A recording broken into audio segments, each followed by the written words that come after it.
hati-hati, marilah kita bersama-sama berubah cara pandang kita.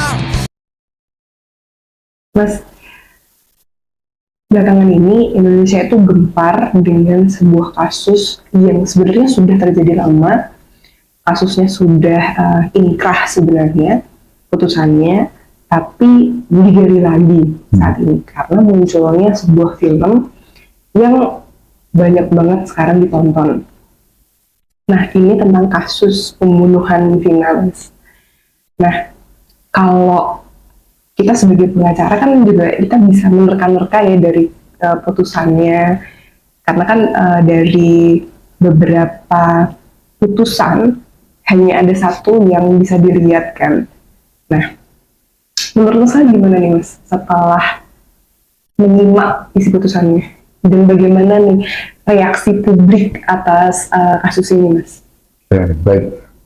Jadi sebenarnya kasus pembunuhan di Cirebon itu ya, Vina ya korbannya. Nah ini pembunuhan yang menurut kita memang, kalau memang itu benar pembunuhan seperti itu, keji ya.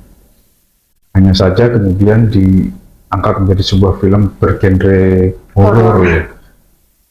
Dan agak speechless lah kalau kita ngomong bahwa ini pembunuhan kemudian diangkat menjadi genre horor yang berhubungan dengan hantu gitu ya. Oke. Itu hal lainnya.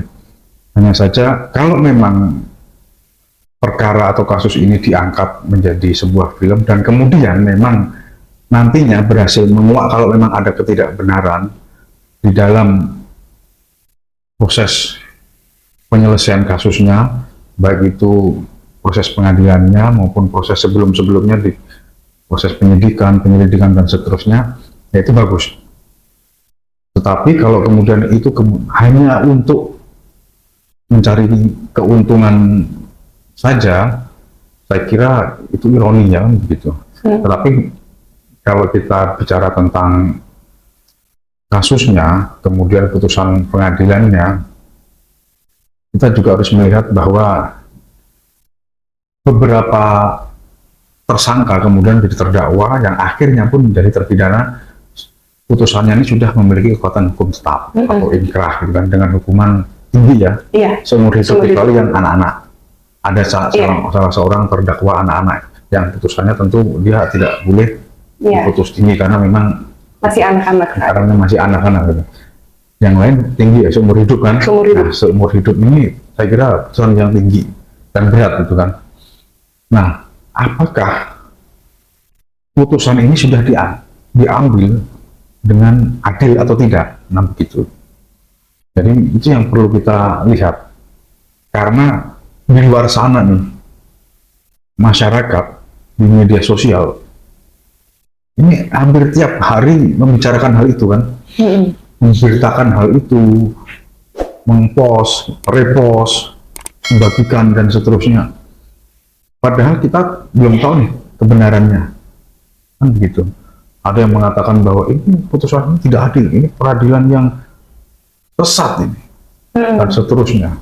Bahkan ada salah satu tersangka yang mengklaim bahwa sebenarnya dia itu salah tangkap, Mas. Betul, ada yang mengatakan dia salah tangkap, kemudian pengakuannya ketika proses penyidikan itu didasarkan pada penyiksaan. Ada yang mengatakan begitu, salah seorang tersangka kemudian jadi terdakwa ya. Pengakuan di BAP itu didasarkan penyiksaan. Jadi dia harus mengakui kalau dia melakukan perbuatan yang dituduhkan itu, sedangkan dia mengklaim bahwa dia tidak melakukan itu. Kemudian sampai putusan pun ya tetap dia dinyatakan bersalah. Nah, kalau memang ya kan, kalau memang dia merasa bahwa putusannya itu tidak benar atau menganggap ada beberapa pihak yang menganggap baik itu penasihat hukumnya para terdakwa atau masyarakat menganggap bahwa selama ini yang terjadi itu adalah peradilan sesat, apakah sudah ada upaya untuk membuktikan bahwa memang ini terjadi peradilan sesat? Kalau memang sudah putusan inkrah, masih ada upaya hukum luar biasa PK, Ya, peninjauan kembali. peninjauan kembali misalnya. Dan itu kalau memang dia bisa membuktikan, ya memang harus dibuktikan. Jadi kalau kemudian hanya untuk membentuk opini publik yang kemudian menyeret banyak orang nih, tuduhan kepada institusi kepolisian, tuduhan kepada institusi pengadilan, kejaksaan, atau kemudian saling serang bahwa ada orang yang seharusnya ini menjadi tersangka nih temannya dan seterusnya, yang kemudian berkembang di media sosial. Ini kan media sosial kekuatannya kita ini kan luar biasa ya. Jadi semua orang bisa percaya gitu kan, karena memang kadang-kadang sementara orang ini mudah sekali percaya dengan berita di media sosial. Nah, kalau kemudian ini terjadi, ini bagaimana kemudian penegakan hukumnya? Nah, kalau mau melakukan peninjauan kembali itu pun kan Mas, itu tetap harus didasarkan kepada bukti baru. Betul. Nah, saat ini saya nggak melihat, saya nggak melihat bahwa ada tanda-tanda bahwa kuasa hukum itu sudah menyiapkan atau menemukan bukti baru, Mas. Nah, memang peninjauan kembali itu sudah harus dipastikan ya bahwa mereka memiliki novum atau bukti baru. Atau bukti baru itu bisa berwujud kesalahan. Jadi hakim ini ketika dia mengambil putusan, kemudian ada kesalahan atau kesengajaan dalam membuat suatu putusan ini tidak benar. Kalau memang dia memiliki bukti itu bisa diajukan, kan begitu. Jadi bukan serta-merta bahwa bukti baru ini adalah bukti yang ada di kejadian misalnya, atau saksi dan seterusnya. Bisa jadi dia bisa membuktikan bahwa hakim ini salah nih. Ada fakta baru nih di persidangan yang tidak diperiksa.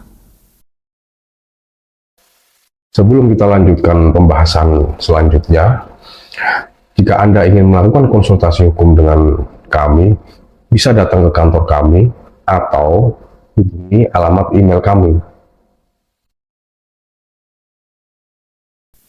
Kan begitu. Kita ambil contoh ya. Ini kita mencoba untuk melihat sedikit lah, mengulik sedikit putusan itu.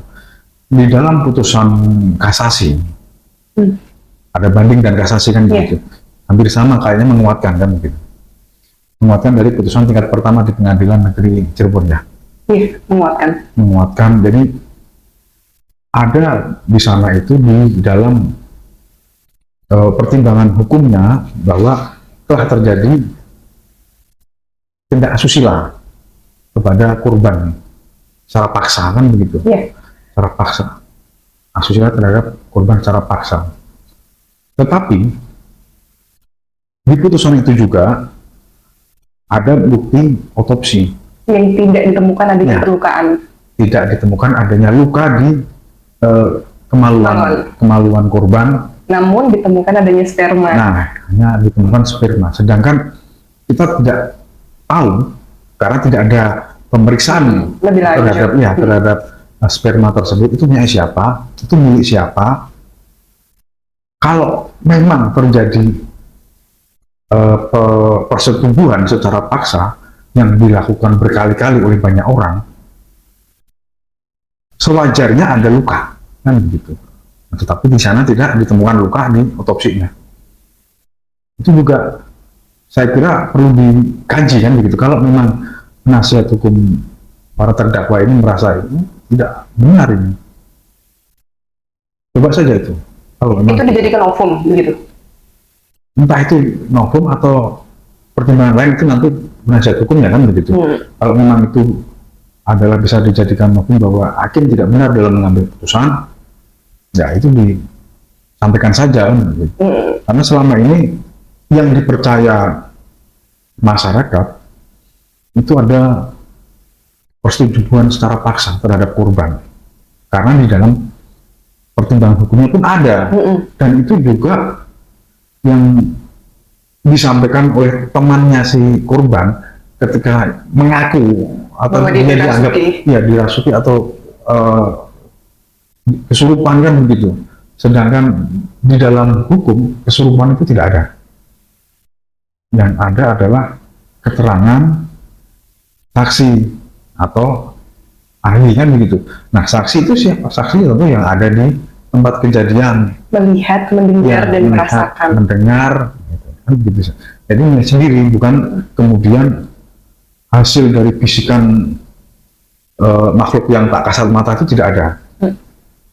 Kan begitu. Jadi kalau kemudian hanya berdasarkan keterangan seseorang yang mengaku bahwa dirinya itu dirasuki oleh roh atau arwahnya korban dan itu dianggap sebagai kebenaran, ini berbahaya.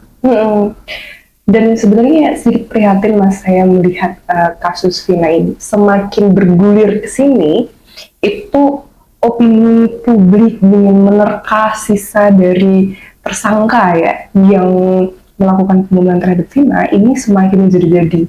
Maksudnya menuduh orang ini, menuduh orang ini, menuduh orang ini hanya karena di DPO-nya polisi itu hanya menyertakan nama panggilan, yaitu Peggy. Akhirnya Peggy ini, Peggy itu, Peggy sana, akhirnya kena semua, Mas. Nah, ini kan menuduh-nuduh kan ini. Nah, ini yang berbahaya ya sebenarnya. Jadi saya bisa menyampaikan bahwa masyarakat media sosial atau kita biasa menyebutnya netizen ya, ini seperti halnya pisau bermata ganda, bermata dua.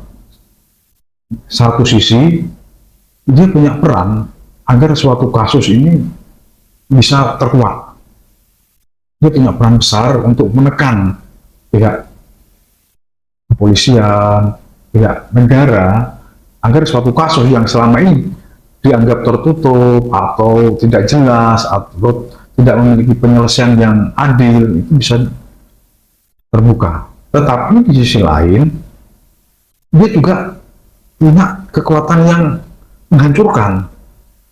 Pertama, dia bisa membangun opini publik. Opini publik ini kalau tidak didasarkan kepada argumentasi ilmiah, kepada argumentasi hukum, kepada fakta-fakta, dia bisa menyesatkan. Nah, akhirnya apa? Kalau kemudian ini menyesatkan, apalagi kemudian dia menambah-nambahi, menyeret-nyeret orang lain agar masuk ke dalam lingkaran kasus ini. Ini sangat berbahaya. Jadi saya kira masyarakat sebelum mempercayai suatu berita, dipahami dulu argumentasinya seperti apa. Apalagi kalau kemudian suatu berita di media sosial, karena belum tentu berita itu memiliki muatan berita ya, hanya sekedar gosip, hanya sekedar katanya, isu. Ini hanya didasarkan kepada keterangan dari orang kesurupan. Ini sangat berbahaya dan ironi gitu. Iya, ini sangat berbahaya sekali, Mas. Jadi saya kira penting sekali bahwa kasus ini memang harus dikawal, tetapi tidak boleh hanya berdasarkan opini publik. Harus didasarkan pada fakta-fakta dan dasar hukum yang jelas. Jadi begitu.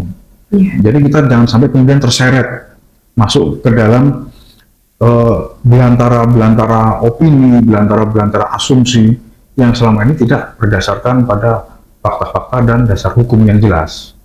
Dan karena sebenarnya kasusnya juga berlarut-larut begitu ya, Mas, Ya, sehingga kebenaran dan opini-opini itu jadi kayak mengebur, seolah-olah itu semua jadi benar. Ya, itu yang berbahaya yang saya sampaikan tadi. Kalau opini publik ini kemudian sampai mempengaruhi kepada proses penegakan hukum Dan bahkan mempengaruhi putusan hakim. nah ini berbahaya karena pengadilan kita ini adalah bagaimana menegakkan atau mencari kebenaran material, bukan untuk menuruti opini publik. Kalau hanya untuk menuruti opini publik itu bisa berbahaya.